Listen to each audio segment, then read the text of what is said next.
ازيكم يا أصحابي؟ هو مين أرميا النبي ده؟ أرميا كان شاب صغير من إحدى قرى اليهود.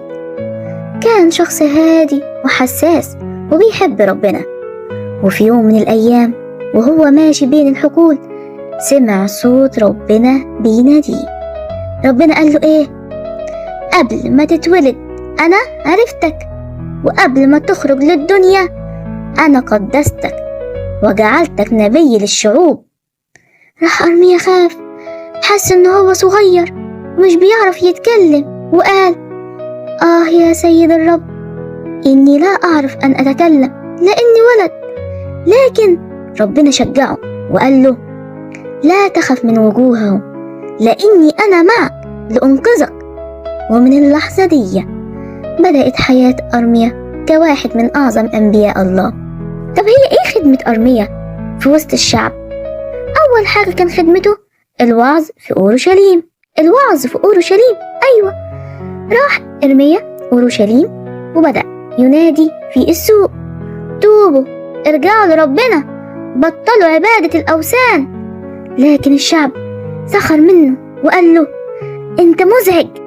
مع كده برضه ما سكتش، لأنه كان عارف إن كلام ربنا لازم يتقال مهما كان الثمن. ربنا كشف له إن استمرار الشر هيكون نتيجته دخول جيش بابل، تدمير أورشليم، هدم الهيكل. لكن فضل ينادي بالحق واتقال عليه إن هو النبي الباقي. في ليلة من الليالي جلس أرميا جنب سور أورشليم وكان بيبكي بحرقة، مش لأنه ضعيف لكن لأنه بيحب شعبه جدا. قال: يا ليت رأسي ماء وعيناي ينبوع دموع، لأبكي نهارا وليلا على خطايا شعبي. وعلشان كده هم لقبوه بالنبي الباقي. طب ما هي ايه الرسالة المحروقة دي؟ أرميا كتب نبواته وأرسلها إلى الملك في القصر. الملك لما قرأ الرسالة غضب ومزق النبوة ورماها في النار. لكن أرميا ما استسلمش وقال: كلمة الله لا تمحى، وكتب الرسالة كلها من جديد. طب ما ايه الجب المظلم اللي بيتقال عنه ده؟ الجب المظلم بعض رجال الملك قبضوا عليه ورموه في جب، يعني بئر مظلم ومليان طين. أرميا غاص في الوحل وكان لوحده، لكن ربنا ما سابهوش.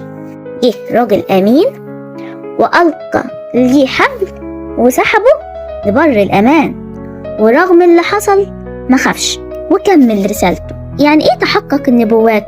هنعرف بعد سنين من التحذير.